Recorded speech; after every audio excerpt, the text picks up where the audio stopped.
All right, hopefully everybody can hear us. Check. If you give me a second, I can check whether we can hear. That'd be great. So I've gone the first 5 minutes without people being able to hear me. Zoom age, Now, man. paranoid. Seems like we've done that before.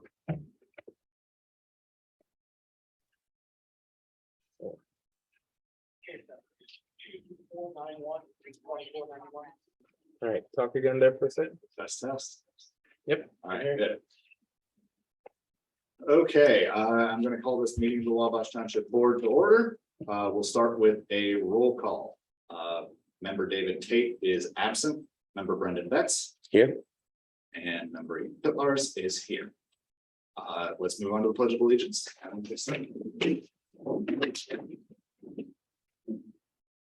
Pledge allegiance To the flag of the United States of America and to the republic for which it stands, one nation, under God, indivisible, with liberty and justice for all. First order of business, approval of previous board minutes. I saw no issue with the last set I saw. All in favor? Aye. Aye. Okay. Let's move on to the township update. Which one of you wants to go first, Ed or Angel? All right. I'll keep, mine is pretty short today, so. All right. Mine's pretty easy today. All right. A lot of today's updates are from the fire side, so Ed will be taking care of those. But a couple of important pieces to note. APC is scheduled to have an initial meeting, stakeholders meeting. As most of you guys know, they've been in the process of setting out to create like a land use study for Wabash Township unincorporated, as well as Tippecanoe Township unincorporated. So that first meeting will be on next week on Wednesday, July 27th, and it'll include a couple of the commissioners, APC staff, as well as the township trustees for both of those areas.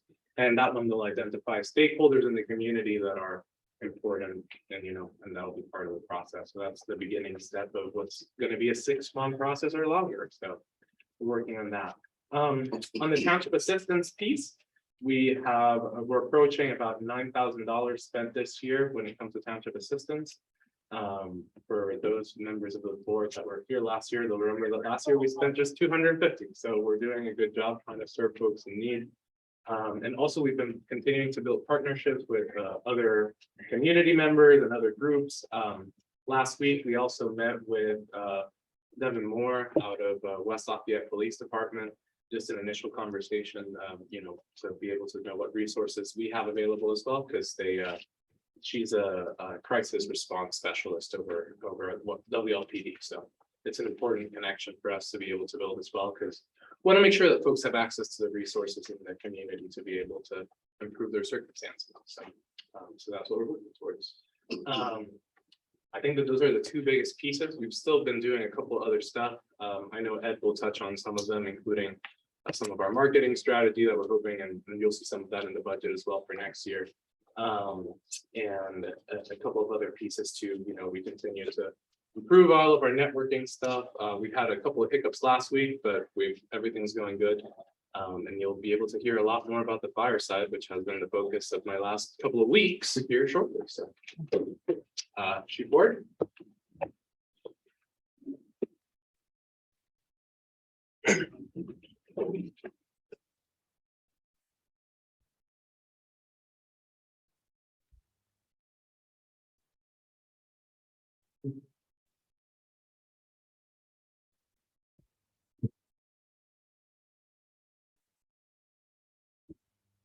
I'll hit it on the head. I've got quite a few things to kind of burn through here, so. I wanted to keep mine short, so. I appreciate that. I need the extra time. Excellent plan words too, to buy time. That's right. So just a run total so far for today, we're on run number 625. This time last year, we were on 640. So we're still very, very close. 15 runs really isn't anything significant. I mean, that can happen. I mean, we had one day where we ran 9 calls just last week. So, I mean, that can fluctuate quite a bit. So, just a few things upstairs. We've been working on the remodel for upstairs to be able to facilitate the housing of firefighters when they're here, to build out the bunk room upstairs. It's been something we've been talking about now for a couple of years. Obviously that got derailed, but we're kind of back on track. We've started again the process, and we have entered into an agreement with Cuban Company to act as our project managers and owner representatives for the project upstairs. The more we kind of dug into it, there's a whole lot of things that we'll have to stay on top of to try to maintain or to make sure that they're doing the things they need to be doing. So Cuban Company's role will be really quite significant. They'll be our representative through the entire project, from initial budgeting and planning to design to bidding and documentation, construction, post-construction. They'll be taking care of a tremendous amount of work that would otherwise be us having to police. More than just getting Cuban Company on board, though, we actually sought out Pat Grimes, who's with Cuban Company. Pat's a retired Lafayette fireman, and he will be our project manager, but he's our connection to Cuban Company. And we felt it was pretty important to have Pat on board, not just because of what Cube can do, but the guy's a retired firefighter, so he understands what it means to live in a firehouse. It's not just another project that they're turning out. Yet, you know, our firefighters live here a third of their lives, so making sure that we have it built out in a way that is the most, you know, obviously cost effective, but the most fitting for the people that are going to be here is quite significant. So he had asked kind of what our timeline looked like. And of course, the answer as always is as quick as possible.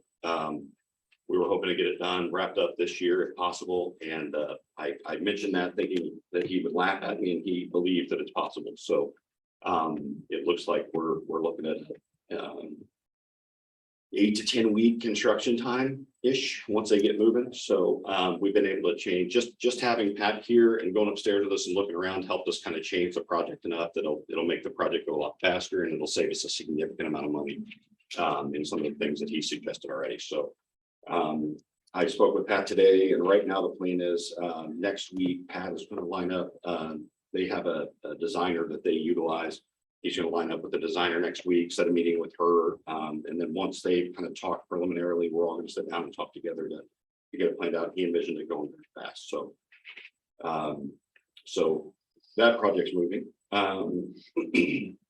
So last week we met with, side note, I can email one of you guys all these notes if it will help David with this, please.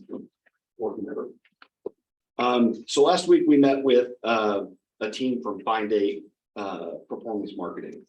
We had some connections with Find Date just through some things that had kind of taken place when Jennifer was here and that whole mess.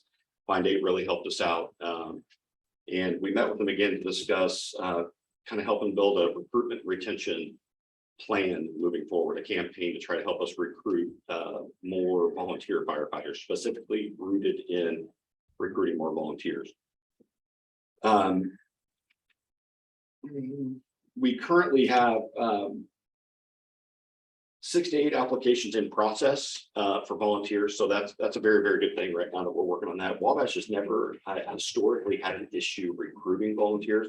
It's never been an issue, at least in my time here, that we've had an issue recruiting volunteers. But given the amount of work that we've got to do, you know, we're needing more volunteers. We get through that phase of time, you know, COVID hurt us really, really bad.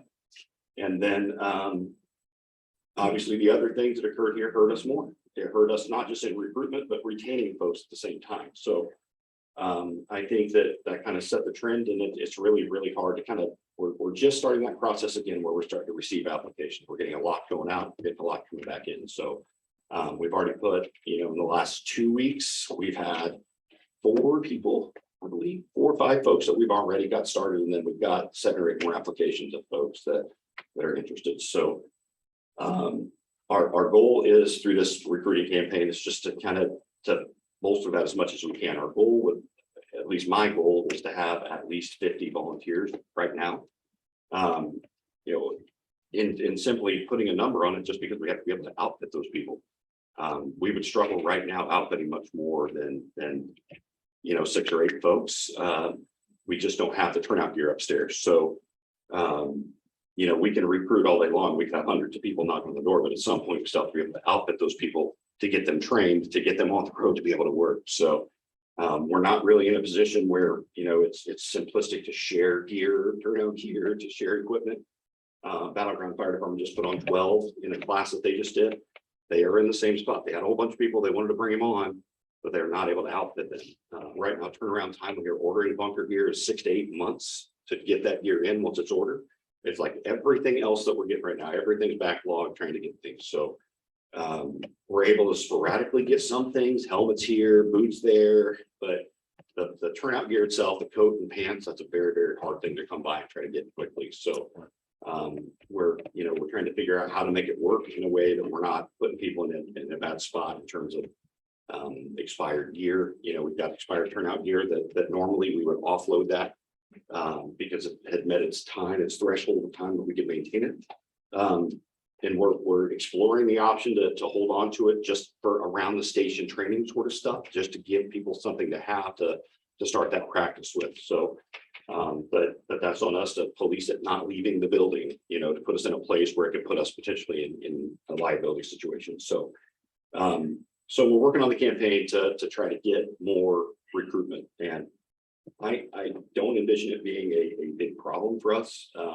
We are, I think that the idea of sitting down with Find Aid and talking to them wasn't just to try to get as many people as we could. It was just trying to try to reach different people than we're used to reaching. Generally, when I say we don't have much issue with turnout or with volunteer recruitment, it's just people that kind of have an idea of fire department, of what we do, that are here, that come around and want to volunteer. So I believe trying to get this campaign together will help us kind of reach a different group of people than we're used to reaching. So we'll keep you posted on how that goes. But again, we're still in the process trying to figure out how to outfit them. So we're also working on the insurance part of that, trying to figure out where our insurance breaks are, where they start changing when we go up in numbers, and hopefully we'll have that information soon. So the next item I have, for those of you who've not heard, Deputy Chief Kevin Keckler chose to step down from his deputy chief role at the end of May. Kevin's just incredibly busy with his family, with his job, with his business. He owns businesses. And it was a decision Kevin made. He just felt like he wasn't able to give the job the attention that it needed.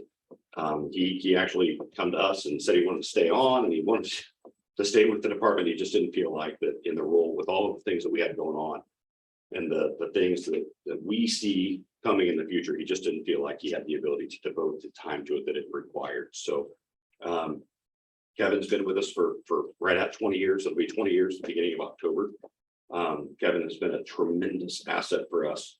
And truly, I believe if it weren't for Kevin and his investment in the department during some of the toughest days of this department, there really may not have been a whole lot of department to come back to. So, we're incredibly indebted to Kevin for the time and effort that he put into the department. So, if we can't convince him to stay, trick him to staying, whatever that means, oops, that was broadcast everywhere. If we can't convince him to stay, we'll be doing something for him. He's talking about potentially retiring when he hits his 20s. So, we'll keep everybody aware of that. We'll make it a big thing, even if he doesn't want it to be. Don't tell anybody, okay?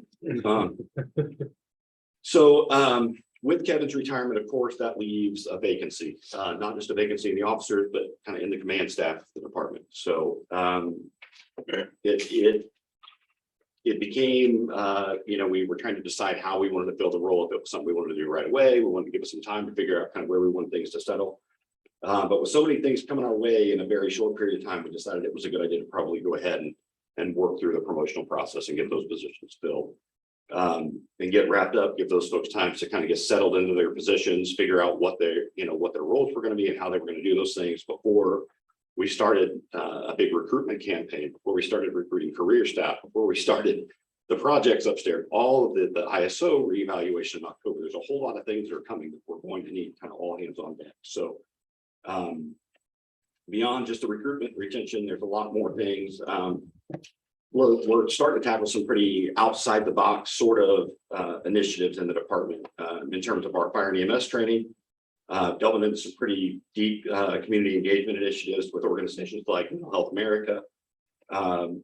And we'll be continuing to kind of refine the job that we're doing, our existing services, and trying to determine if we can make them better or if we can expand upon what we're doing already. So there's a lot of things that are coming, and all those things together are going to require some very serious stretching on behalf of our folks anyway. On top of the ever increasing run load. So I personally just believe that it was time for us to kind of buckle down and do it today. So, you know, we could build a much stronger, motivated, and kind of engaged leadership team of the department. So, so we have made those promotions. They took place last month.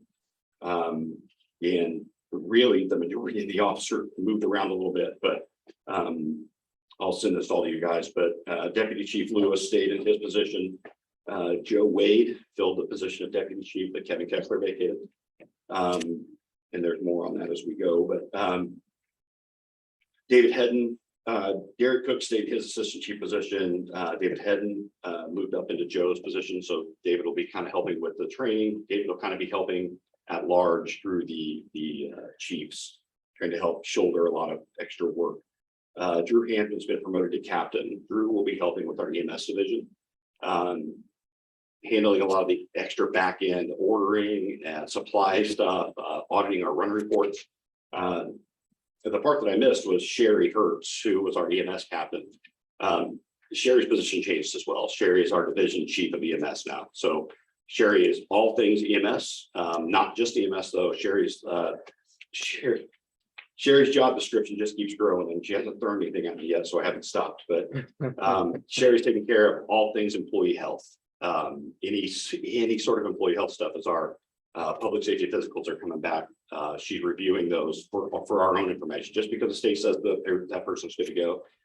Sherry's got many years as a nurse and in the medical field, so her review is incredibly important. She's reviewing our physicals, our psych evaluations. We're in the process right now of trying to put together an SOP that everyone gets an annual physical. Volunteers, career staff, everyone's getting an annual physical. I think it's just another one of those things that keeps us all in the best shape to do the job that we have to do, and helps us reduce those on the job injuries. And so it's a much bigger undertaking, I think, for Sherry than she wanted, but I just keep shucking. So until she tells me to stop, her list will keep growing. So, but Drew, when Drew got promoted to captain, Drew will be taking care of the stuff that she was doing prior to that, all the ordering of the EMS supplies, again, the run auditing. He'll be taking care of a lot of the EMS side of stuff. With Drew being a paramedic, that gives us a special kind of advantage for him to review things at a higher level of care. So Drew's doing a fantastic job of that so far, but at the same time, Drew's a ship's firefighter at the same time. So he's still taking his runs and doing those sorts of things. So that'll be a little extra for him. Trevor Doyle was a lieutenant that was a training lieutenant. Trevor got promoted to captain as well. So right now our lieutenant position is open. And we've discussed it, and I don't think we're going to fill that slot yet. I think as we start growing our numbers, our membership, then there will be maybe a place for that. But we're just not there yet. So through that process with talking about Joe promoting into the deputy chief role, Joe will be taking care of the operations side of the fire department, which is what Kevin was doing. So on top of taking care of the operations, Joe will also be handling career staff stuff. So with Jim Lewis being a volunteer, he's deputy chief, Joe being a career firefighter, that allows them both to kind of facilitate that side of the chain for us. That makes it much easier to have a deputy chief that's responsible for the volunteers as a volunteer. I think they have a tendency to hear things different from somebody who's a volunteer than a career guy sitting here asking where you're at, why aren't you here, we need your help, sort of thing. So I think it just lends a different perspective through that process. So Joe will be taking care of a lot of those extra things, you know, as we start navigating through the process that I've stood here and talked about already.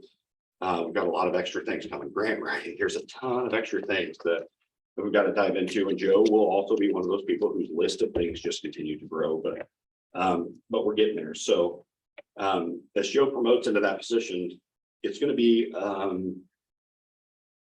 Joe's being a deputy chief will obviously be a little bit different than Kevin Kepler's position was. First and foremost, Joe's here as a career firefighter. So Joe will be taking care of the deputy chief responsibilities, but at the same time, he'll be kind of also filling that battalion chief role, which will be responding to the day-to-day calls, anything that's critical, any critical incident, any large incident.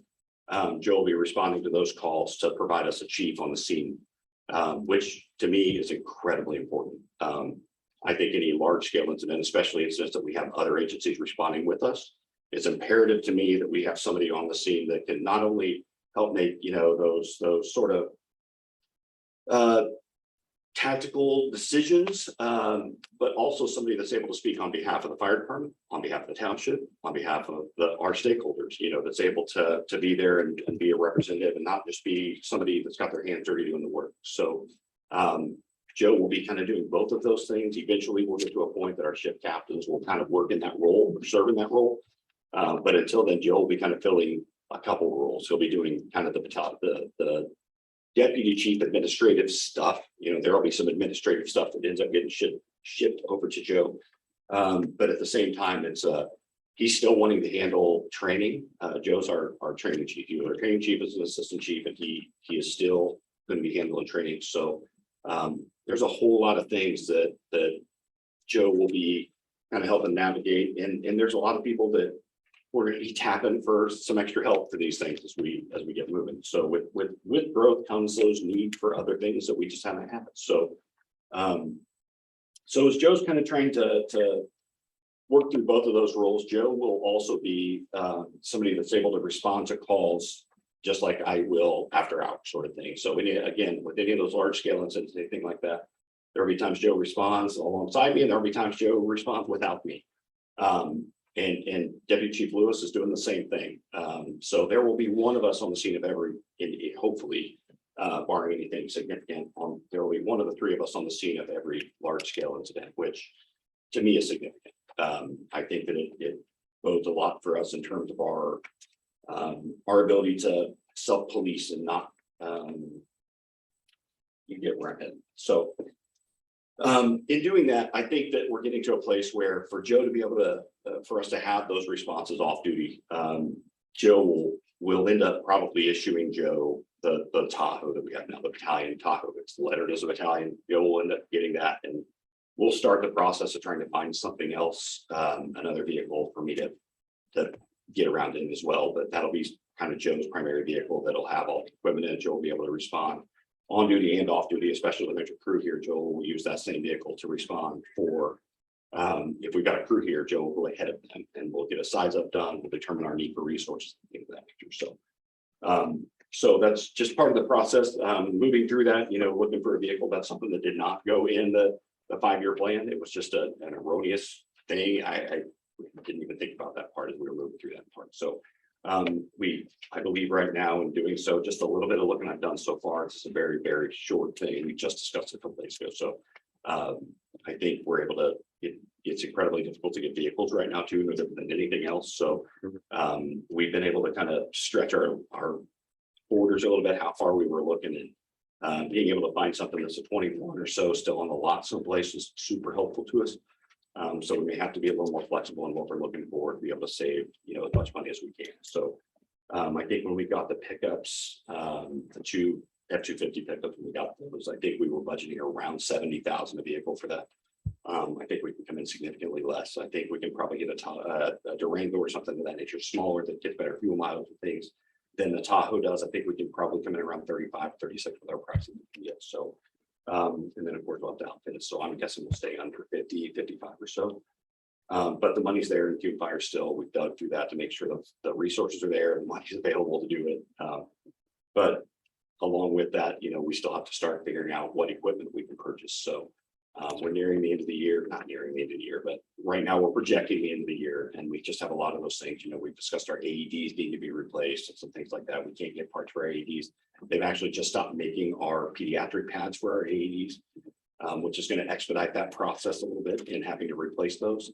Our ability to not get pediatric pads for those is significant. So we're beginning that process at the same time. So right now, financially, we're in a pretty good spot with Cuban Fire and the fund that stuff will be coming out of. So I think all in all, we're actually in much better shape than I anticipated we were going to be at this time.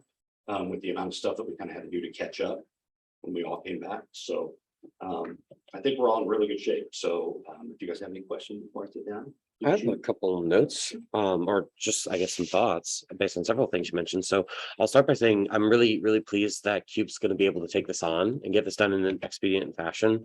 Back Grimes, I had the pleasure of working with, in my work. We brought him in actually as a project manager for something we did in our office and in our warehouse. So that was good to hear that he's going to be able to take this on as well. He's someone I have a lot of confidence in, and I know does a good job. And I had kind of heard about his history, but forgotten it until you brought it up in this context. So that's really, really kind of cool to see how that kind of completes the circle there for him too. 8 to 10 weeks as well. The other bit I wanted to kind of note, obviously it's kind of sad to see Kevin Keckler step down, but something that sparked in my mind was, how you highlighted all the shifts in leadership.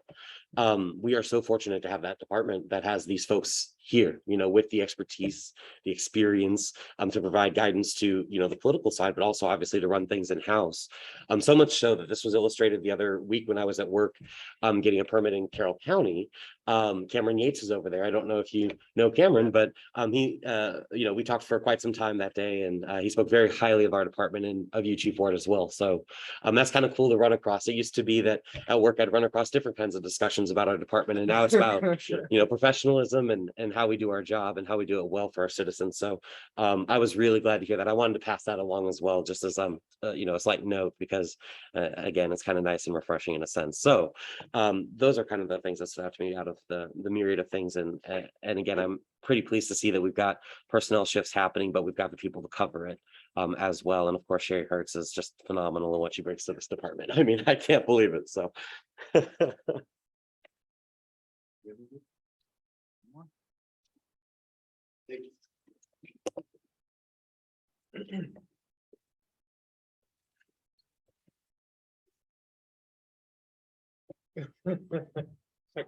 That just has to happen at least one meeting, right?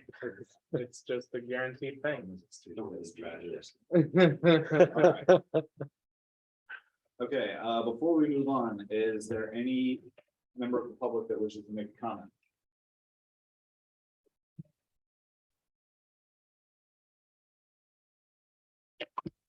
And seeing nothing, we'll move on to old business. Okay, so our first item of old business is the proposed employee handbook. I've reviewed it and had a question, but Brendan, did you have anything that you wanted to talk about on this? no, I do not think so. The only thing I noticed while I was reading through it was that the only option for parental leave was utilizing FMLA, and I was wondering if I don't know how much it would cost to provide proper parental leave benefits to full-time firefighters. So, and thank you for asking that. Actually, Ian brought it up this morning and we did a little bit of a digging. And so we estimated that for 11 firefighters, which would be where we would be at for this upcoming year, it would just cost $12,000 a year. And I think that we'll speak a little bit more to that later as well. We're hoping to go in and do a change or like put it at probably in the finalized budget, not the one that not the framework we have today, but we'll probably include it in the final framework that we present in the fall. What we would suggest, after we had a conversation, was that for this first year, while we're trying to get the hang of how we're going to operate and all that, that we operate it out of the remaining surplus rather than levy it at this particular moment. Okay. But it's a discussion that we were having today, and it's a fantastic thing to bring up. I think it's one of these things that sometimes when you're just trying to build everything up, you miss some things, and so that attention to detail is really appreciated because we hadn't thought about it, and so we brought it in, and it's a really important part of what we want to be able to do. And it's one of these important benefits for our firefighters as well, and we want to be able to be a family friendly department as well, so it's really important to us. And if I could on that note, I think that's an excellent point. And that goes back to when we talk about recruitment and retention. Yep. For years, we've talked about, we can't always offer the most money, but we can do small things that mean a lot to different folks. And that definitely starts to talk to a different audience too. So that's excellent to see as well, guys. Yep. All right, so I'm okay with adopting it as it sits, and then we can come back. Yep. And add some stuff to it. Yep. Down the line and add the budgetary numbers as we need to. Yeah, and specifically too, what we'll probably end up doing is that we'll also include those in the SOPs that we send to you, that the department is building. Our SOPs are being built by the chief's team, including in particular, if I remember correctly, Trevor Doyle and Captain Hampton. So they've been putting a lot of work in that. I know I included to you guys, the chief had sent me the time off policy that we had approved here at the beginning. When we came into office here in January, we had to build up a lot of things that hadn't been there before. I don't know that we had an official time off policy before. And so we set that, we had that set there as well. I know that he would be able to speak more to it. I know that a change that's coming in 2023 will be how it relates to holidays in particular. So next year, if I remember correctly from our discussion, it'll be that when folks are on shift during their holiday, then they'll get an extra day outside of that to be able to utilize so that they can take that, a day off or an exchange. That was my understanding. Did I get that right? Yeah. Yes. Makes sense. As opposed to right now, it's initially when we did it, that's kind of a bank of holidays that they were able to burn through on top of their current time off. Unfortunately, when we have more people on staff, the ability to get that much time off for people, it's going to be very, very hard for people to take it off without us being a minimum staffing every day. So we just basically moved it to where if your duty day falls on a holiday, you're given that day at the beginning of the year. We just know whose days fall on what holidays. You'll get that many months. So That makes sense. Okay, I'm happy to move on to voting on resolution 2022-18, adoption of a employee manual for the township employees. I don't know that I need to read it off. All of this is on the website, so I will simply call for the vote. Excellent, excellent. Do I have a second? You have your second. All right. Back. Aye. All right, resolution passes. Moving on to new business. We have resolution 2022-19, resolution authorizing the 2022 fire protection contract with Shelby Township. This has come up several times in the past few months, and now it's just finally official. Yep. So we will be receiving payment of $8,000 to installments for fire protection in Shelby Township. Is there anything unheld that we should add? Discussion. I believe just a quick note that when we were initially discussing this, an issue that we've had in the past was that everybody had a different idea in their head of where the boundary lies. And we, prior to going through this process, Q4 also made sure we had a couple meetings. Well, it was with Bill Jones, who's been working with them as well. And we were able to delineate better what the line demarcation would be. yeah, there'll end up being another meeting with us and there, since Otterman Fire Department formed a territory.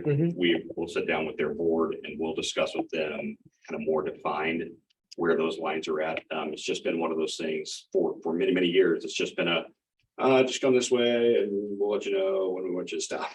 So, I mean, there was a road or two listed in the contract that was very clear, but beyond that, it was just like 6,000 block this way, and you're going to take it was kind of a mess. So we'll sit down and we'll hammer those out, get a more defined role. But the ability for them to be able to provide us more for the service we're providing over there is huge. If I remember correctly, it's one of the few that's well defined as Jackson Highway, like is one of the lines on there, and we usually stay this side of Montmorency from our understanding. So, anyway. But yeah, so we're excited about that. This is a contract that has been long-standing between the two between our department and Shelby Township. It didn't get presented to the board in the last few years, and when we came into office, it was a priority for us to make sure that we had that agreement in place. And we also got some financial remuneration. For our department, it's not about the money. Right. It's not about the money, but they were actually able to bump it up a couple $1,000s, and that's fantastic because we were able to. That money is going to be able to be well spent here. I had just a note here. I had originally, when I drafted this resolution, I had put it so that the revenue from the contract would be applied to the 1111 fund, and it was in there, and I put it on the further resolved column. So just in housekeeping so that the board and township and trustees are aware of where that money is going to be going to. Okay. So the relevant details here, $8,000 for Wabash Township to provide fire protection services to Shelby Township in 2022. That revenue will go into the 1111 firefighting fund. I call for a vote on resolution 2022-19. I'll second your motion. I vote aye. I vote aye as well. Resolution passes. Resolution 2022-20, adopting updated debit and credit card policy for the township. How do you want to briefly go over? Yeah. This is pretty boilerplate stuff, but Yeah, it's pretty boilerplate stuff. Our previous, we only had a credit card policy. Township, as far as back as I can tell, has not had a credit card. We've only had a debit card, but there was only a credit card policy in place. And we wanted to be able to outline what that process would be like, specifically. And so in it, we, especially with the growth in the fire department as well, we wanted to clearly outline that the fire chief will be getting a card. And so and what we said was that a trustee will be able to have no more than one card, and it can be credit or debit. I left the credit on there because previous trustees had it, had that in the yeah. And although in our administration, we're just using a debit card, but that's my preference and as a trustee, and I wanted to make sure that if there is a future trustee that they prefer a credit card, not make it overly complicated that they have to go in and change everything. And so we set it out with that, and it basically specifies everything. The only other change that we put in there, just to make it extra clear, I know there's been a lot of issues with credit cards in other townships as well. We wanted to make sure that if a credit card gets taken out for whatever purpose, that we have like a log that the individual card holder, so myself on the trustee's office and Chief Ward from the department side would have to keep when they authorize somebody to use it and make sure that they sign it in and out. So yeah. okay. Yeah, I read through the policy. It looks very thorough. I have no issues with it. Brendan, anything you want to add? Not today, just glad we have it. All right, I will call for a vote on resolution 2022-20, authorizing a adoption of a debit and credit card policy in Wabash Township. Second. I vote aye. Aye. Resolution carries. Okay. Now, firefighting salary discussion for the 2023 budget. So we have a lot to go over here. On how I believe you have a presentation you want to go over. Yes, sir. And so we'll be tag teaming it. I can go ahead and start out, and then when you want to jump in, you can also jump in too. So we have it and feel as members of the board, rather than wait all the way through the end. I think that given the length of the presentation, it's not like it's super long, but Sure. rather be able to have the conversation at the moment. If you guys have a question or just note it so that we can bring it back up. Sure. So let me share screen here.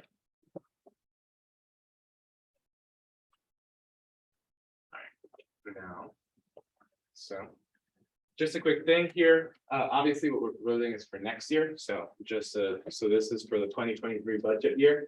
For the public at large, basically the firefighting fund, the 1111 fund, is divided into three different categories. There's personnel services, which covers, your firefighters insurance, your firefighter salary, their insurance, PERF, retirement benefits, etc.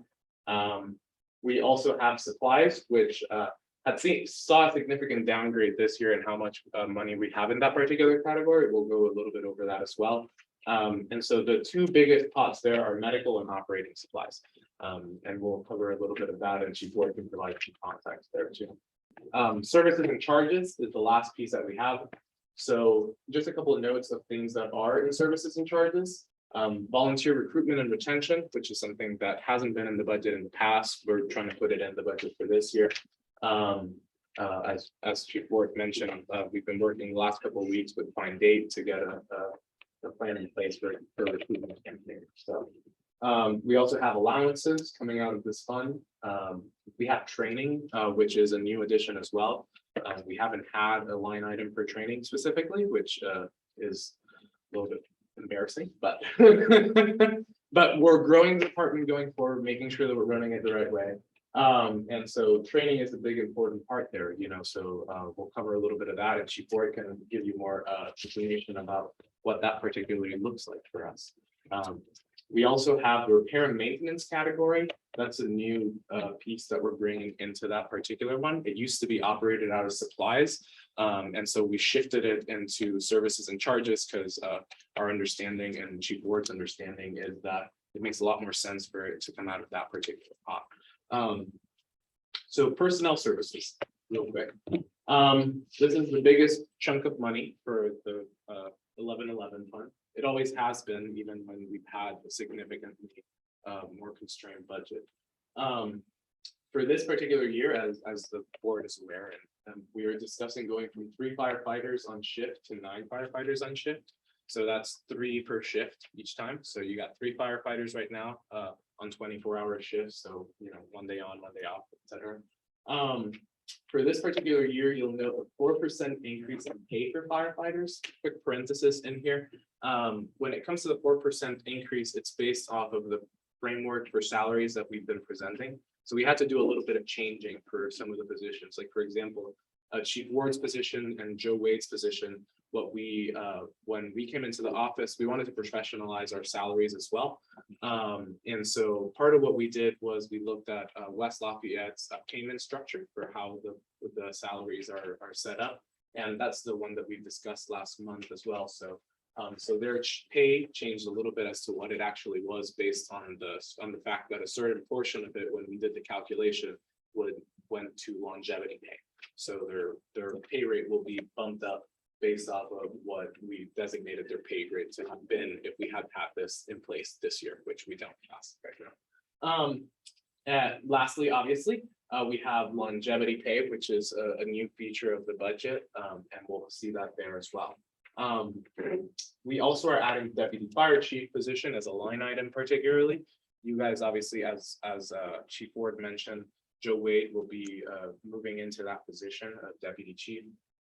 Well, he is deputy chief. He's not getting paid at deputy chief rate right now. And then for 2023, PERF would have fully kicked in the 1977 fund. A quick important note there, you'll see FICA drop significantly as a result of the 1977 fund implementation. As we discussed in the past, when folks come into the 77 fund, they no longer pay into FICA. So there's still going to be a bucket for FICA in here, and that'll be for part-timers as well as a part-time as the piece of the part of the township administrator that we're going to be paying out of the fire fund. So, and that leads us into that, which we're going to be covering 15 out of the 40 hours for the township administrator out of the firefighting fund, and 25 of them will stay in the general fund. All right. Lastly, we also moved work comp. It used to be under services and charges. We wanted to make sure that we associated all the pieces that are related to our personnel into this particular category. So we worked with Brandy Brandenburg, who's our insurance agent out of RT Insurance, to calculate what it would have looked like for this year, because it was still carrying over based off of numbers from previous years, because there hadn't been an audit done in time last year. And so we worked to fix that. And once we have an estimated growth in the cost of the policy, but we'll have to wait until those rates are finalized. So you can expect to possibly see some minor changes in that particular line item between now and the final proposed budget. All right, so, and let me move this here for the purpose of the people in house so that it doesn't block it out. So first things first, longevity pay scale. So this is what our pay scale would look like. It's the same that we presented to your previous meetings. But it's an important piece of what we're doing. We also, and the longevity pay scale isn't meant to grow every year. As per 1977 fund rules, it can't be decreased from year to year. It has to stay at least the year of the previous level. But we don't have to grow it every year. Every couple of years, we can review that and change move it up a certain amount. And so, and we have it pretty well established how you guys can do it, or how the township or the board can do it. But that's the one that we're proposing here for next year. And then let me try and get this. Well, that first line is just as personnel services, so not going to be particularly good. Oh, I can move it to this side. Never mind. All right. And so here it's pretty straightforward. but I'll just run it through real quick. The chief will be moving to 67,340 with the 4% raise. Deputy chief, which is based on the pay scale that we previously discussed, will be $59,818. We also have the firefighters piece here will be going from 150,000 to 457,000. This is at 9 firefighters. And a quick rundown, I know that I have it on the next slide, but a reminder that is basically saying 3 folks of those 9 will be officers, so they can be either lieutenants or captains. We are budgeting here as if they were all captains because it gives us a little bit of flexibility. We might start with people that are lieutenants and not captains, but it allows us to have the opportunity to do that. And then 3 of them are budgeted to be engineers, which is the next rank after for firefighters first class. In other departments, my understanding, it's also called journeyman. Is that correct? It's like a comparable, yeah, Lafayette. Just if folks are familiar with the Lafayette structure. And then 3 of them would be firefighters first class.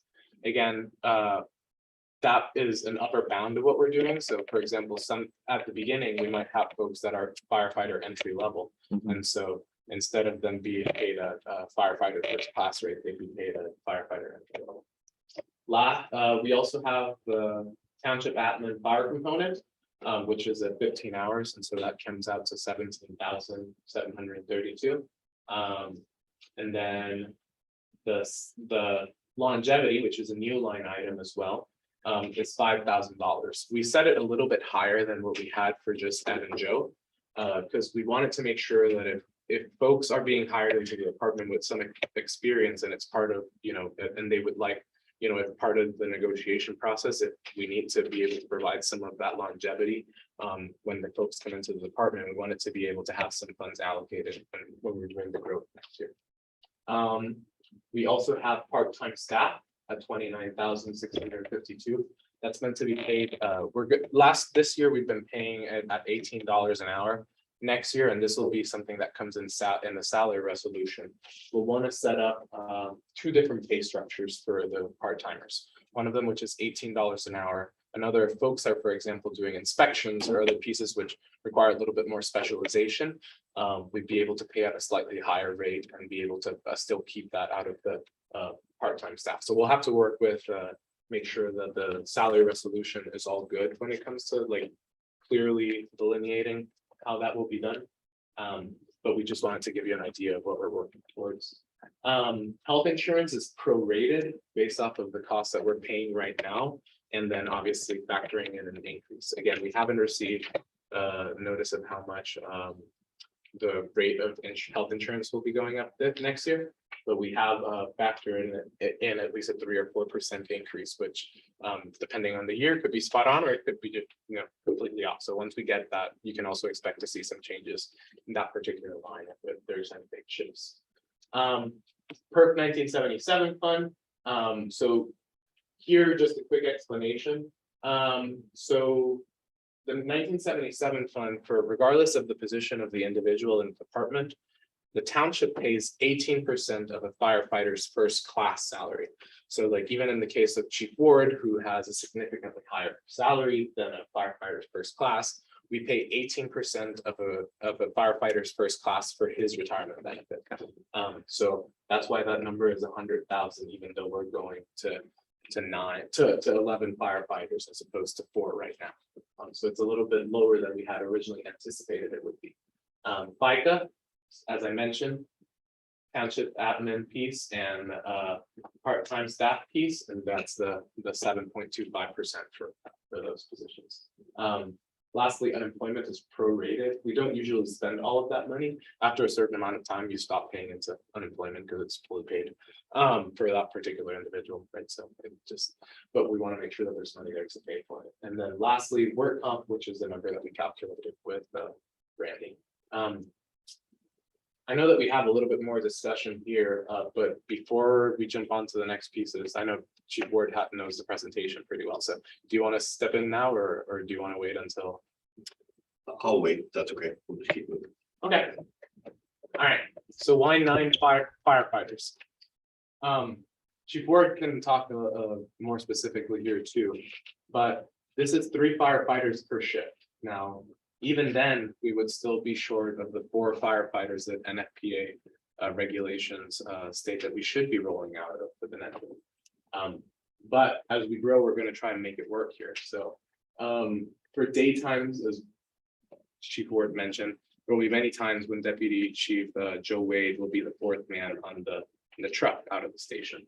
And during evenings and nights when we have a higher availability of our station residents and our volunteers, the station resident or a volunteer would likely be that 4th person that comes rolls out with a truck as well. So it's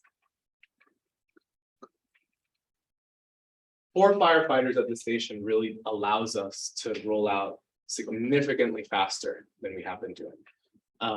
Oftentimes, and Chief Ward can speak to that too, we see, we sometimes have to wait for folks, because it's just the way that it works for the primarily volunteer fire department. And so we know that we'd be able to improve our response times going forward and be able to, get on scene quicker and be able to start responding on scene quicker. Because even if you have 2 guys show up, they can't just go in like that, So we're obviously that's where we're coming from. And I know that from our perspective, the growth is long overdue based on the run volume that we're seeing. I know that Chief Ford can come up and talk a little bit more about that particularly. So, And on that note too, obviously, that's based on what we know now, not to mention what we're projecting for the future, right? exactly. Yeah, that's right. So, and you don't have to walk away. No, I'll just step so. I guess the why 9, we can go as deep with it as we want or stay as shallow as we want. I think the significance of why 9 today, why that's important now, is this has been a can that we've been kicking down the road since 2016 when I started here. Joe Wade was hired in 2012. So from that point on, there's been this idea of growth. There's been the idea of getting to a place that we've got the ability to sustain. We've got the ability now. I mean, and I'm not, we could, yes, there's not been a funding stream in place to fund those positions. And obviously the population growth increase is a new thing that we've had the ability to do. But this has again been a can that we've been kicking down the road for many, many years. Our growth continues while we set and come up with ways to not grow. The run volume continues to grow. Our buildings are going up like crazy. Homes are growing up like crazy. And we keep coming up with ways of trying to justify not growing the department. We've done this. We've done this many, many times. We stood up here and we've had the conversation how we shouldn't be only. We shouldn't be at 1 guy per shift today. We should be far beyond that today. But we're to a place now that we've got the ability to grow. Is having 9 firefighters significant, 3 guys per shift? It's incredibly significant based on what we do today. That changes the way we do business. Adding 2 more guys per shift changes the way we do business because you still have to plan for somebody being off, right? We talk about all the time off. You still have to plan for minimum staffing, which would be 2 people. Minimum staffing would be 2. So we've got to plan for those times. Those people will be off duty. So that's allowing us to have another person here to respond out, not just have 1 person on the truck. We do have a new station resident that'll be moving in here within a week or so. Devin will be moving into the department, so that will be incredibly beneficial to have him here. And while I see the benefit of having Devin here, at the same time, we don't want to beat him up the same way, right? That's what we've done with our station residents in the past. They've understood though, moving in here, that's part of it. But they're entitled to their time off and away from here as well. So our ability to staff with hopefully 3 guys per shift allows us the ability to roll a truck out of here, even if it just be those 3 guys, and at least begin the process of doing the job. Versus today, if today's Travis's duty day, if Travis is the only person here, he's got to sit here and wait until people get here to come help him. Because I've told him, you're not leaving here by yourself today, because we've done that in the past. That's right. If we sit here and we wait, nobody comes, we just roll out and we hope for the best. We just cannot continue to put ourselves in this situation. We can come up with 100 solutions on how we need to grow 1 guy per year for the next 5 years, or we can come up with a solution where we grow 2 guys per year for the next. It continuing to put a band-aid over a bullet hole. That's how I feel. I feel like we've come up with the ability to do it, and I understand the ability to try to do it in a way that it's still it meets the needs, but doesn't destroy the tax base, right? We have to still be good stewards of the tax money, and I understand that. But trying to grow in a way that looks like we're growing 6 guys. I mean, the funds that we have available is significantly more than that. We could come in here and say, hey, we want 9 guys. We don't want to hire 6. We're not doing that. We understand that there's a process that needs to take place. The problem is we're trying to catch up from years and years and years of not doing this. We have a system in place, and I think there's the ability to have those folks on shift allows more time for training. It allows more time for more community engagement with PR details and doing our school details and events like that. Having people here gives us the ability to reach a little farther as a department. Do you have a question? Yeah, I was wondering if you'd be able to talk a little bit about something. You mentioned the impact to the tax base. Our ISO ratings, which obviously impact, homeowners insurance, is that influenced or impacted by the adherence to those NFPA standards? It is. It's impacted by many things. A lot of things. Our ability to add 6 firefighters will have a significant impact in it. And because of that, right now we're scheduled to do our ISO audit in October. I've reached out to our gentleman that's handling that and asked what impact it would have, if it would be significant enough for us to delay until after the first of the year to try to do that audit. The preliminary numbers that I've gotten digging around through other departments and their changes in ISO audits, that could be a couple $100 per year per household, and that's all over the place. So either way, it would be a benefit. It would still be a positive benefit for our ISO rating.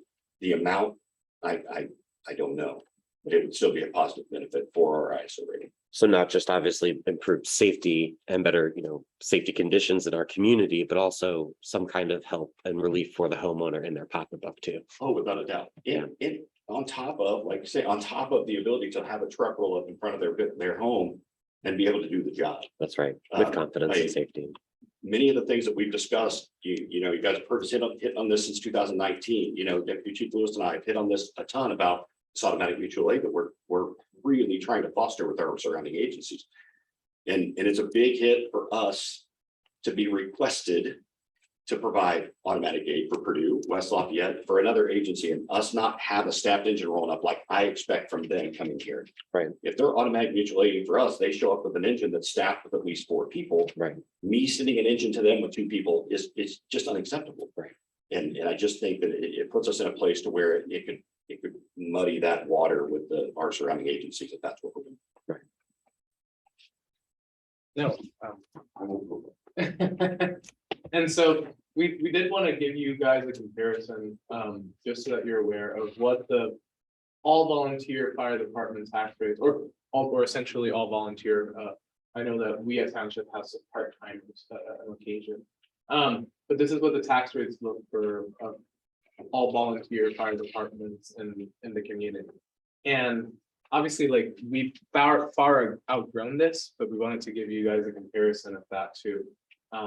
And you see, with the exception of Perry and Washington Township, all of the other all volunteer fire departments are between 6 and 10 cents. And that's how they're able to provide fire protection to their communities, but they don't have the same growth that we're seeing over here, as we highlighted in previous things, including our population growth appeal. In the last decade, we grew over 21%, and that's a conservative estimate. That's based off of 2011 to 2020, not even a full decade, 9 years. And on top of that, the 2020 numbers are muddied by the leaving of the students due to the COVID. That's the exact time that the 2020 census was carried out. And so this is a comparison, right, of the tax rate where we need it to be a volunteer fire department in this community. And however, our tax rate as a volunteer fire department, the largest volunteer fire department in the community, have been 2.14 cents. Can you go back again so people can Yeah. see that? That's significant. It's right at the bottom of that list. Right. Just That would have been where we Washington. have been. And obviously that impacts not just, it not only impacts, the amount of funding and it impacts how we do business. It also impacts, the quality of services. That's why our volunteers have worked their butts off to be able to stay comparable to other departments. Because the need in our community is much larger than other departments. You look at a department such as Battleground or typically a volunteer fire department, they carry out about 36 to 40, 50 calls a month on the higher end. We're carrying out over 100 a month, and we don't have the same kind of volunteer base. A lot has been talked about, decrease in volunteerism and other pieces. And our volunteers, man, I tip my hats off to them. They continue to do this work when we keep asking more and more and more of them and supplying them with less and less, supplying their department with less and less, compared to other places. And so I first want to highlight that, just how important our volunteers have been. And also, as you'll see in a second, we still need our volunteers. We don't have any ambition of going and abandoning our volunteer base. Our volunteers are going to be an important piece of our department for many years to come.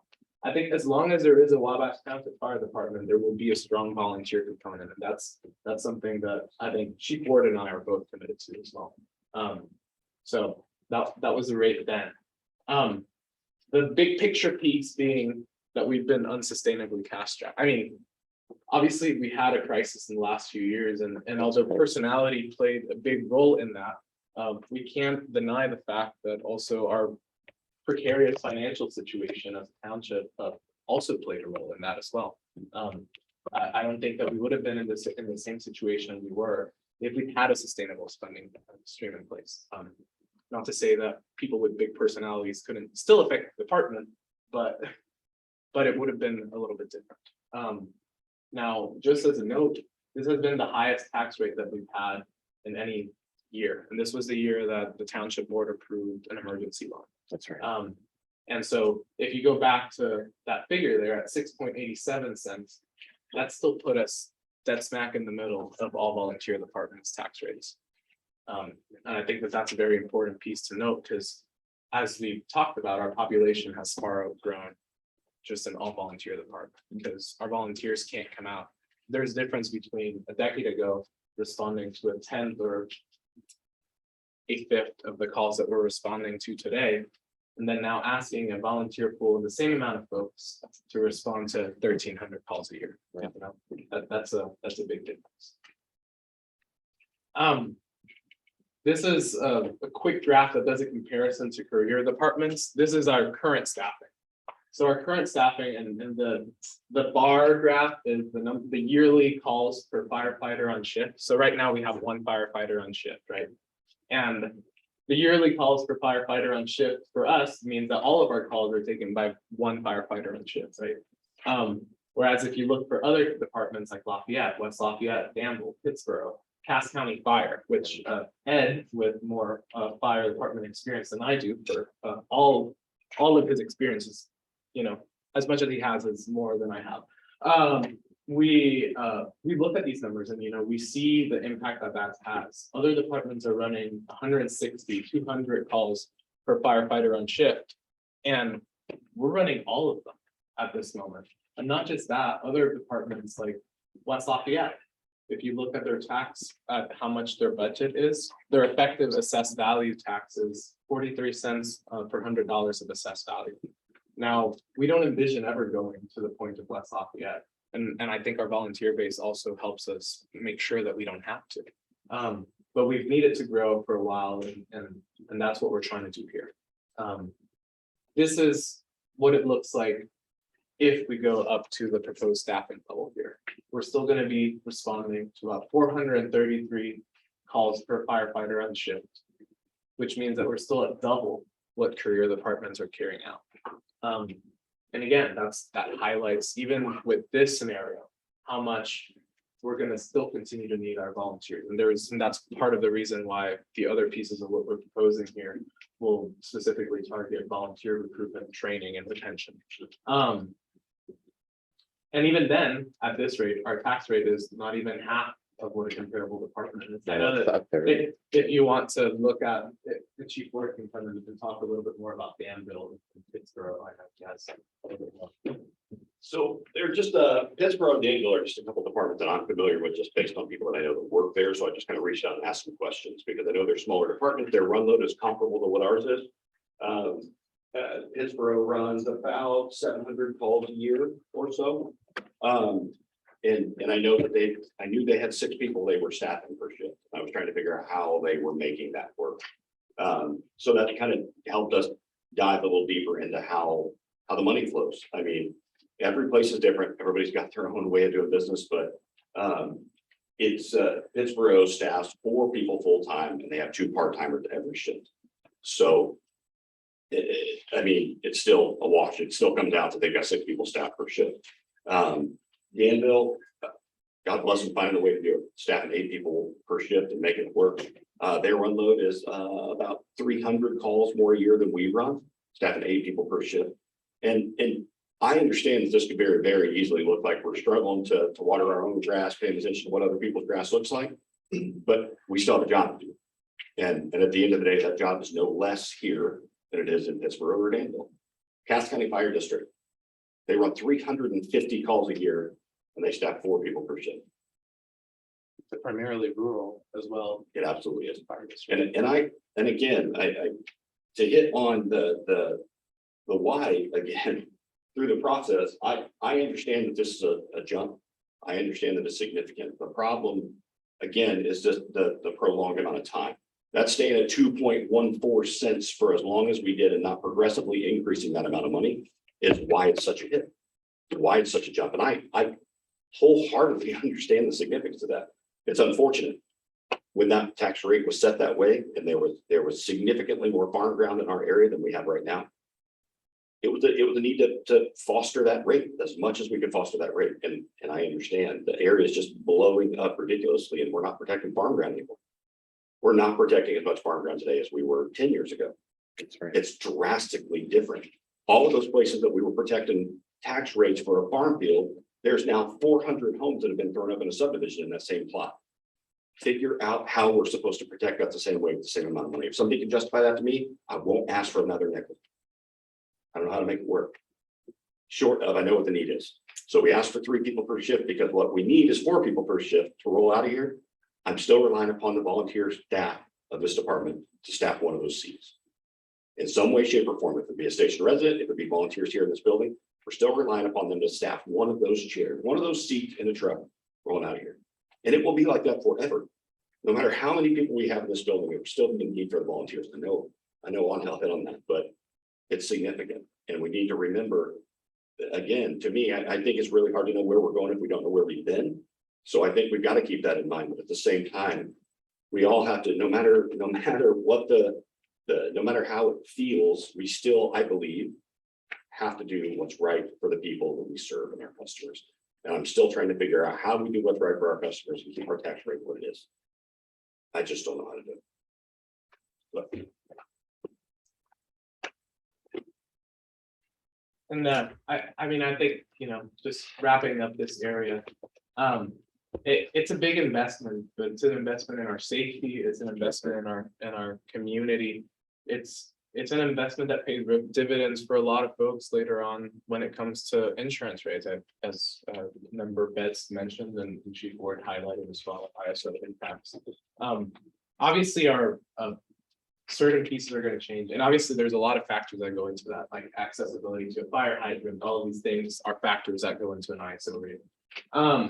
But we want to make sure that we are serving the need in our community. So we want to be able to do that. And we also want to make sure, and Chief Ford touched upon it briefly, but we want to make sure that we're also keeping our staff safe and to be able to properly respond to the number of calls that we respond to as a department or that the department responds to. Our township really needs to be able to be at a level where they can show up to a scene and be able to engage. It's a faster response time getting out of here. It's a faster response time once they're on scene. And I think that's what this proposed budget here for the firefighting fund gets us. It gets us a safer community at a rate that's dramatically lower than other career departments. West Lafayette's again 43 cents. Lafayette's 49 cents, you know. Even the cheapest among this, Pittsburgh, is at 26 cents, right? And I think that highlights, you know, where we've been, and where we need to go. And as we've said, it's still going to be relying on volunteers. So this is the shortest section of this one, so it's about 2 slides, so enjoy it while you're here. Medical supplies, operating supplies, and other supplies. That's all the 3 categories that we have here for supplies. And it's a pretty straightforward thing. The note here, we moved repair and maintenance charges were getting paid out of this line item, and we moved it to services and charges. Okay. So we wanted to make sure to do that, and we highlighted. So that's why this particular section goes down. We felt that medical supplies, we looked at where we've been year to date, and we're still in good shape. We feel that we can operate in 2023 with the number that we did following the additional appropriation in January. So we want to keep the number at the same rate. Operating supplies, we've seen a significant increase in expenses. You know, inflation is hitting hard a lot of folks, and our department buying a lot of stuff that is hit hardest by inflation is no exception. So you have here an operating supply budget of 20,000. And then we still left about $5,000 in case there's other supplies that don't fit particularly neatly into one category or the other. That's pretty straightforward. Do you have anything to say about those? I do. And it doesn't include AEDs. The AEDs come out of Cume Fire, just as a so services and charges. We have 4 big pieces here. We have professional services, we have volunteers, investment in our volunteers. So you're going to see training, recruitment and retention and allowances are 3 of those pieces, as well as repair and maintenance, which is the piece that we moved over from supplies, and then fire department insurance policies, which is a renamed line item. It's been modified. It used to include work comp, we moved work comp to personnel because that's what made the most sense. So quick notes. Well, I've already said that, but the numbers are there. So 10,000 for training, 15,000 for volunteer retention. So we kept professional services the same because we're still on track this particular year. But we did want to go in here. We're going into training as well. So 10,000. Do you want me to run through them and then you can talk about those 2? That's your right. So we have training, which we're allocating $10,000. Obviously, that'll go both towards volunteers as well as full-time staff. There's training money that can be used for training. That's going to be a big boon for our department. You know, historically we've sometimes asked the association to pay for a lot of our training pieces. You know, it hasn't been done through a sustainable source, and it hasn't been done within the department the way that it should have been. We've also added the money for recruitment and retention. So we got $15,000 there. And that's part of what we're going to be working on with the volunteer recruitment campaign, etc. Utilities, everybody knows among other things, the conflict far away from home has had an impact on cost of utilities and gas and other pieces, and we're seeing that increase, and we want to budget for it and make sure that we can meet it. So we're seeing an increase from 23 to 30. Fire department insurance policies. Just a quick note, last year's was taken what it would have been last year based off of moving work comp into the other pocket. So the cost that we're paying for the insurance policies in that grouping was about 48,000, and we bumped it up to 49,440. Fuel, although we are seeing a decrease in the inflationary pressure at this particular moment, it's obviously been fluctuating a lot. Again, a lot of particular pieces, including some probably from home. And the state gas tax, of course. And the gas tax, yes. So we wanted to be able to put money there. So we moved it up from 15 to 20,000. We looked at it based on where we were so far, based on the funding level. And so we put that at $20,000. And then these 2 categories, we'll make a quick note here. Repair and maintenance, we basically wanted to divvy it up into 2 categories. One that's facilities, you know, our buildings, and then equipment, including everything from the trucks to the equipment that firefighters use, etc. And since in the past, there hasn't been a clear demarcation between the 2, I'll be the first to say that we kind of guesstimated as to what the ratio should be between the two. Now, since they're within the same subcategory, within the same category, if we went over on one and we're under on the other, it's not an issue from a budgetary standpoint. Okay. And we expect that future budgets of whether it be myself in the office or a future trustee, that's something that we'll want to keep an eye so that we have a proper ratio and can better track that. But for this particular year, we're going to be basing it off of the gut. And to clarify too, so since these things are all in the same character, if fuel suddenly goes down, and we have a surplus there, it's Exactly. easy to move that over so we can Yep. replenish equipment and that sort of Yep. thing instead. Exactly. And then allowances, we're keeping it at 50,000. Allowances covers a couple of things. This particular year, we've already handed out one set of allowances. Obviously, personality issues, going back to personality issues that have impacted our township. We didn't pay out all of the allowances that we should have last year, so we've already made a payment to cover that gap. Thanks to Chief Ward's work to be able to determine how much each individual should have received last year. And then we'll have the payment again here in December. Generally speaking, it's my understanding, we pay volunteers once at the end of the year. But for our career staff, we have an allowance every 6 months. And as part of that is because we also have expenses like boots, shirts, etc. that is just workwear. And so they need to replace that fairly often. And so we have an allowance that's for clothing for our paid staff out of that fund as well. So that's the last category, which takes us to 236,940. Do you want to talk about training and recruitment? If I can just run through real quick, just on a couple things with these numbers. So the training line is something that we've really needed to do for many years. Because what ends up happening is we've got a lot of outside training that we need to send people to that. What we end up doing is trying to figure out what line item that bill should come out of to figure it out. It's always based upon just where we're at. You know, we just have to kind of look at a budget sheet, get an idea where we're at money wise and shake it out. And I think that discourages a lot of training opportunities. That discourages a lot of people from wanting to take training, to go to training. People have funded training out of their own pocket. We have gone to the association and asked them to fund training for things that really shouldn't be the association's responsibility to pay for. Those are all things that we need to be doing. So I felt like maybe it cleans it up by us just putting a dollar figure there that we know that we're shooting towards, and that's what we have to allot for training. There's a lot of opportunities, again, that will help us grow as a department by engaging in other trainings outside of this building. But we just have stopped short of doing those because of money constraints. We didn't want to have to try to, it was just a messy process. I think the majority of what's happened here has all been just trying to clean it up and streamline it and make it less messy to give us a better idea of what's where. I think historically, a lot of things have kind of been lumped together because it's easier that way. If it's lumped together, then there's not the need to explain. You know, there's not the need for it to be that clear. So I prefer it be a lot cleaner. So the recruitment retention added $15,000 there. To me, I think that there's places where that money could go, right? That money could go to an overtime budget that I didn't ask for a nickel of overtime money for people that I envision we're going to need, but we're going to have to figure it out. You know, if we have somebody off, if we've only got 2 guys working, somebody calls off, minimum staffing's 2, I have to have somebody fill that seat. I could tell Travis, hey, you need to stay over and me not be able to compensate him for that. And say, I'll give you comp time for it that you can take on top of all of your other time off whenever you need to do that.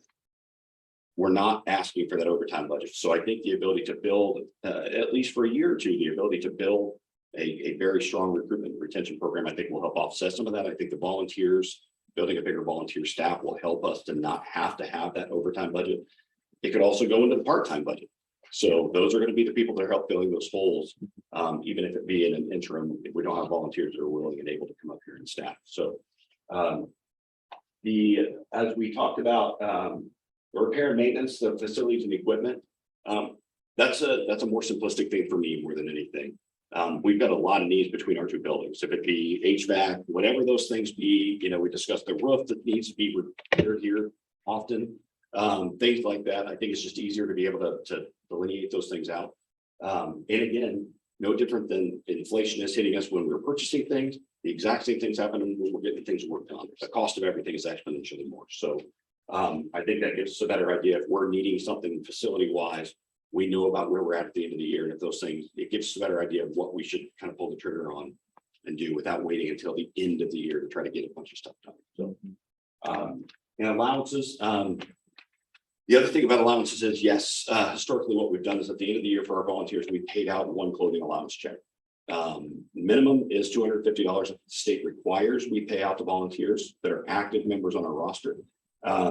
We provide that $250, but we also base that on active engagement involvement in the fire department. So we have some people that are incredibly involved. I mean, Deputy Chief Lewis. I mean, Jim's one of those guys that hits it hard, man.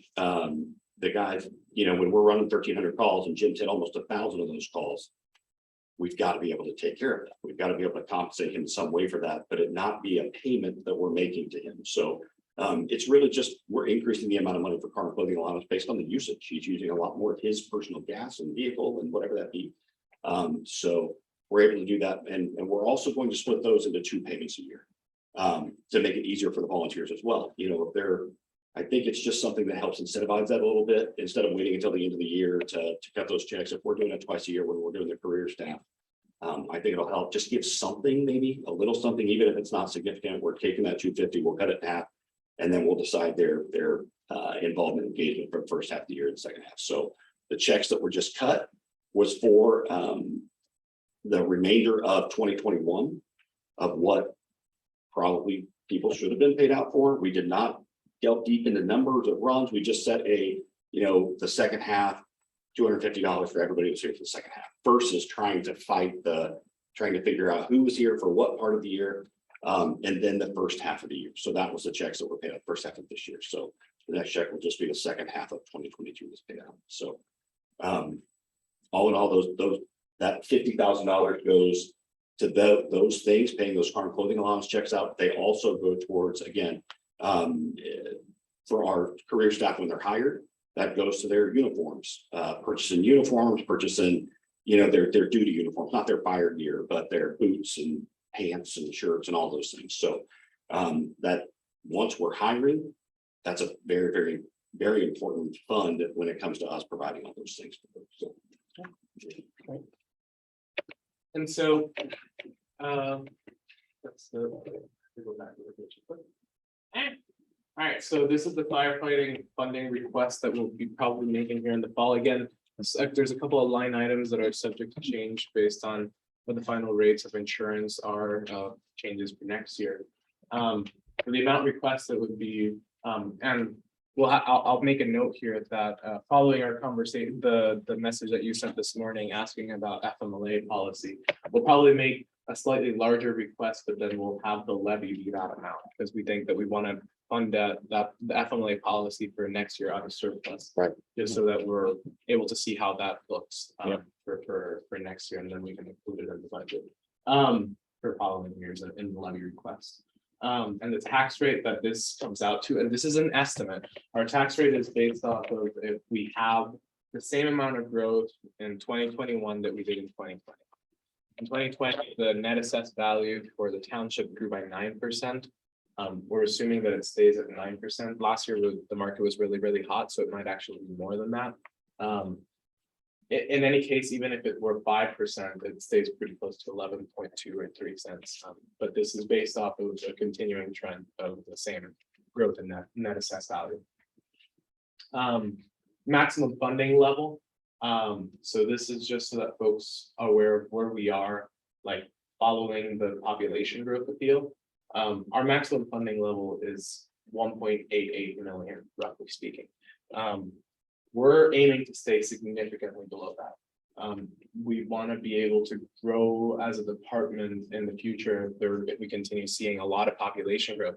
And just going in and maxing it out doesn't help anybody. I mean, it hurts our taxpayers, but it also decreases our ability to be able to plan for the future. You know, we could go in and do the biggest bump in salary so that folks are compensated the same way that they would be in other departments. You know, we know that we're not very competitive when it comes to salaries compared to other departments, and that's why we try to invest in other pieces as well when it comes to, you know, FMLA policy or health insurance benefits that are fairly generous, making sure that we're doing all of those pieces.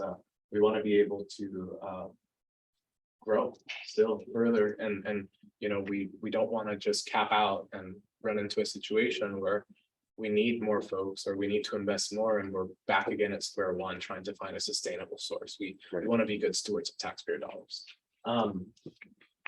Additional revenue streams. We have 2 additional revenue streams, miscellaneous revenues, usually about $16,000.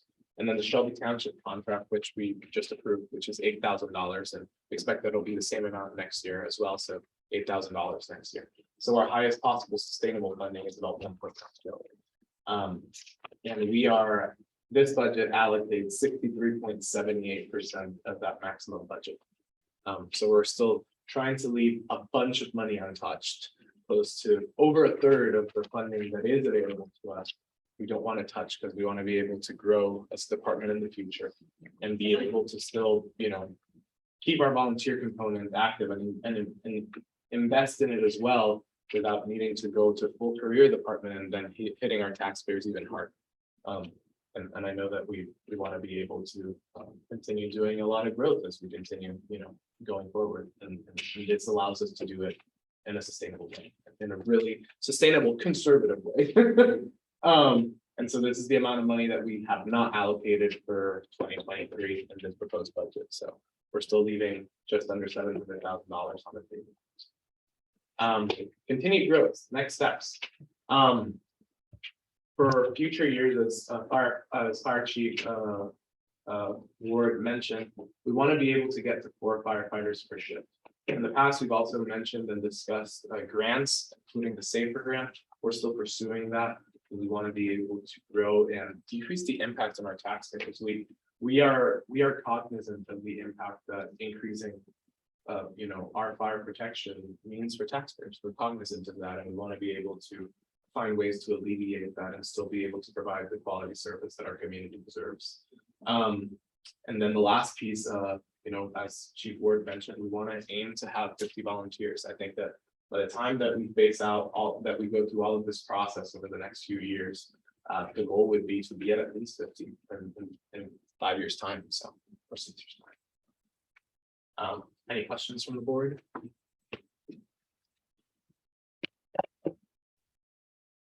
How much of that 1.2 are we not actively utilizing? Like, how much wiggle room do we have year to year if inflation is worse than we expect, et cetera? I would probably say 5-10% of some line items in particular, 5-10. Obviously, in our salaries, it's a little bit closer. Right. But even then, Those aren't gonna vary. yeah, but even then, we still have some wiggle room because we know that, especially when folks come in, a lot of the folks that will come in will be at entry-level firefighter. Right. And so that's a couple $1,000 saved right there for them. In those positions. And same with if we have folks that are lieutenants instead of captains, we'd be able to stay under that amount. And it's just, especially, but I think that we have a bit of wiggle room in a lot of those line items. I would probably estimate about 5-10% at most. But again, we're still staying. Obviously, we have a remaining surplus from previous years. Yeah, we don't just want to make expect. sure we have a little bit of cushion. Yes, most definitely. And yeah, I think, for example, I don't want to be famous last words, so don't quote me on this. If we see, for example, a continued decrease in, for example, fuel cost, then we'll have more left over there. But we never know. There could be another war that starts. We'll make it work. Yeah, we'll make it work. Any other questions? Yeah, how have we made use of our part-time budget? And can we speak to that a little bit by chance? We've actually used it quite a bit.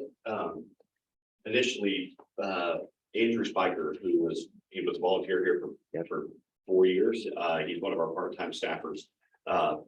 He has been incredibly instrumental in the last few months, and he helped do all of our infrastructure in terms of our network integration, all of our computer upgrades, all that stuff. So while Andrew's doing those things, he's staying here. So that's another person that we've got turned on the truck. So we've kind of, up to this point, we've allotted Andrew 24 hours a week. So he'll be here 2 12-hour shifts, or he'll stay over a night. to where he's doing those things, we're able to compensate him for what he's doing IT wise, but also he's rolling out here at the same time. So if you're listening, Andrew, I'm sorry for using and abusing you, but it just is a benefit for us to be able to utilize him in that way. So within the last 2 weeks, we brought on 2 more part-time firefighters. One is a full-time firefighter with Cass County Fire District. Chris Shamp, he's actually a volunteer at WEON as well. Alex Mahan, who is a firefighter here or was a volunteer here for several years. Alex is a full-time firefighter with Pittsburgh. And he's part-time with us, and we've got several other folks that have got an interest. So I think that's kind of where we're shooting right away, is to kind of grow that pool of part-timers to where when we have somebody off, we're able to get somebody to backfill, as quickly as we can. So, but I don't envision doing that a 24-hour sort of shift, making it more. If Travis is the only guy working today and Travis has to call off, likely we will probably try to spread that money out as far as we can and have somebody paid for the daytime 12 hours. The back 12 hours, we'll rely on our volunteer group right now to staff some of that, to try to stretch that money as far as we can. So I know in the past, we kind of talked about and alluded to possibly looking at those part-time folks that we're bringing in, and we're fortunate obviously to have folks that are really familiar with how we do things and with our personnel here. So obviously in the past, we looked at that as a reservoir to possibly look to as we make these hires and expand the department, look to those folks. And obviously I think it's excellent that Alex and, is a full timer there. He's got an excellent opportunity, but are we seeing that as a possibility for, say, Spiker, who I know has contributed a lot, he was a resident, that sort of thing. Is that a possibility? I know it's something we've talked about perhaps. But... So without a doubt, Andrew's very, very interested in leaving the IT job and take that coming here to work. God bless him for having that drive, but that's truly what is significant to us. He has a very big interest, and he'll be a benefit to us, a huge asset to us when we open that process up, and when we're able to fill a position, because there's 0 training required, right? He can go to work tomorrow on a shift versus having to go through the training process and have to purchase equipment and wait for that. So Andrew's very interested. Chris Shamp, who just started here, Chris has got an interest. I don't know if I should say that with this being broadcast to everyone, because I don't know if his bosses know that, but Chris has got an interest. He's from here. He lives here, and he's got an interest in staying locally and put his roots down here. So and I know that there are several other people that are career firefighters in other departments that have expressed interest when we open the process up. So hopefully we've got the ability to recruit. I want to try to recruit from within first, even our volunteer staff. We have people that are interested and have been here. I want to be able to pull from our own people that we've trained. It's the biggest benefit for us, the biggest yield on our investment that way. That's right. But beyond that, our ability to pull people that's got some experience and time other places is a benefit for us as well. Because we're still a very young department. I mean, overall, if you look at our roster, we're a very young department. So Jim helps balance us out. I see him sitting here, but He nodded for the record. that's a huge benefit for us, still having that timing as well. So Awesome. Thanks, Chief. Any other questions from you guys? No, not at this time. I know that we've discussed this in the past, and this has been a long time coming since at least as long as I've been on the board, and a couple different iterations of the board, and myself as trustee now, and I'm really glad that we're able to finally grow to where we've always known that our department needed to grow to be able to meet the needs of our community. And I appreciate, especially the work and that the fire chief has put into making sure that we're growing sustainably, finding ways that we can decrease our costs, but also make sure that we grow to where we need to be. Also thank you to the board members for your input and sharing about how we want to be able to grow to this level. I appreciate it. So, and for the graphics, because I'm not the best graphic designer, so the input some of the graphics together. So, well, with no other questions from the board, I think we have a chat in case somebody in the public. I want It might have been Spiker. Yeah. All right, thank you, sir. Yep. It popped up as soon as he said that we were using it. So I figured So then we can go on to the next piece, but this is a little bit of a framework for what we will be presenting. And if you guys have any concerns or questions, don't hesitate to reach out to us as we. Sorry? You stay up here. You won't stay up here, actually. You're moving on to resolution. Yes, 2022-21. updated. Yeah. And this is for this will all be on the September meeting. I want to say. For the resolution? Yes, the next year's budget. Oh, for next year's budget, September, October will be the time frame. Yeah. Okay. All right, our last piece of business tonight is resolution 2022-21. Establishing updated salaries for township officers and employees for 2022 this year. So let me pull that up. It won't be up there. It'll probably be on the screen. I can share it with you, Brendan. Or are you able to share it on the screen just so that folks here see it? Yeah. If you do share screen there, it should show up. At the bottom, the green.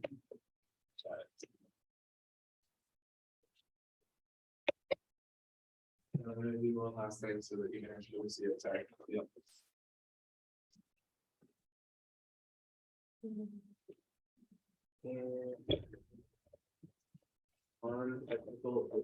There we go. All right.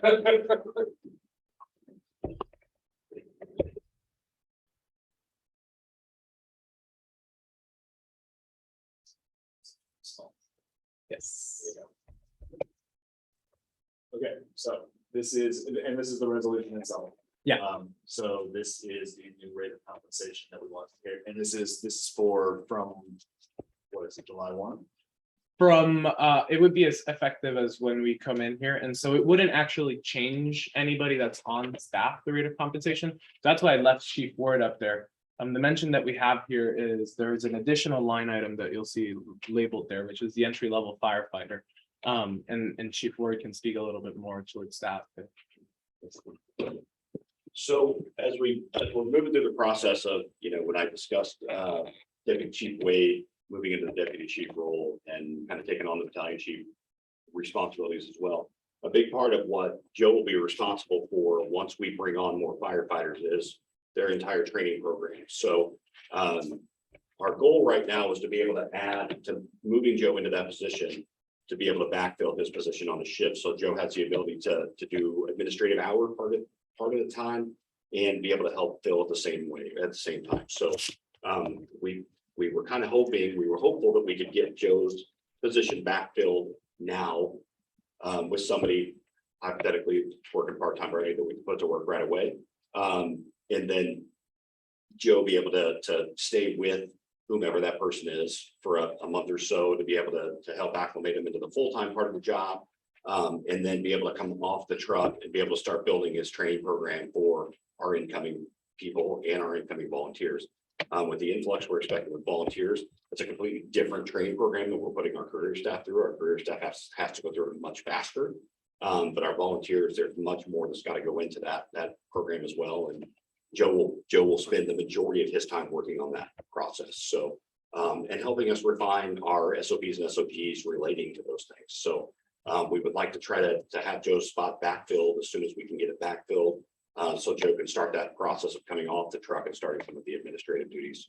And then Joe still believes, I don't know if he's listening, I don't know, but Joe still believes there will be a time that he goes back to the truck and stays riding the seat of the truck.